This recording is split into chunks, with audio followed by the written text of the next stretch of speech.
सांगली जिल्ह्यातील पहिला ऐतिहासिक निकाल, पत्नीच्या हत्येप्रकरणी आरोपीला मरेपर्यंत फाशीची शिक्षा आणि 1 लाख दंड।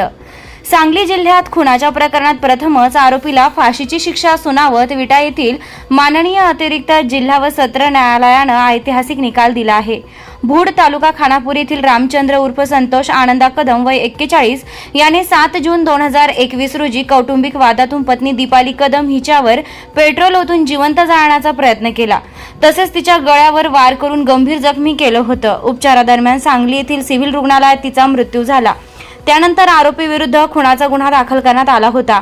या प्रकरणी माननीय अतिरिक्त जिल्हा व सत्र न्यायाधीश RR भगवत यांनी आरोपीला फाशीची शिक्षा, 1 लाख रुपये दंड आणि दंड न भरल्यास 3 महिन्यांचा साधा कारावास अशी शिक्षा सुनावली।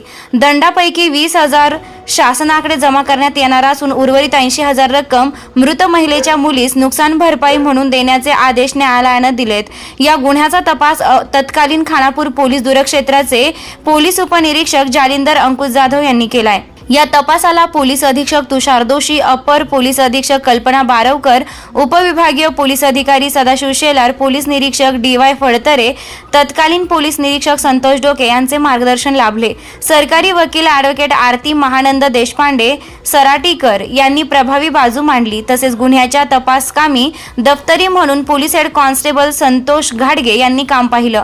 महिला पोलीस निरीक्षक नीलम जगदाळे, महिला पोलीस निरीक्षक भाग्यश्री नांगरे, पोलीस फौजदार जितेंद्र करवेकर, पोलीस उपनिरीक्षक Tukaram Nagrale, police head constable Ravindra Dhadwad, Pradeep Patil, Suhas Khubikar, Mahavir Kamble, Hubale, police constable Mahesh Khilari, Sudhakar Patil, Laxman Gurav आणि खानापूर दूरक्षेत्रातील अधिकारी कर्मचाऱ्यांनी तपासात मोलाची भूमिका बजावली। 17 साक्षीदारांच्या साक्षी व भक्कम पुराव्यांच्या आधारे न्यायालयाने हा ऐतिहासिक निकाल दिलाय।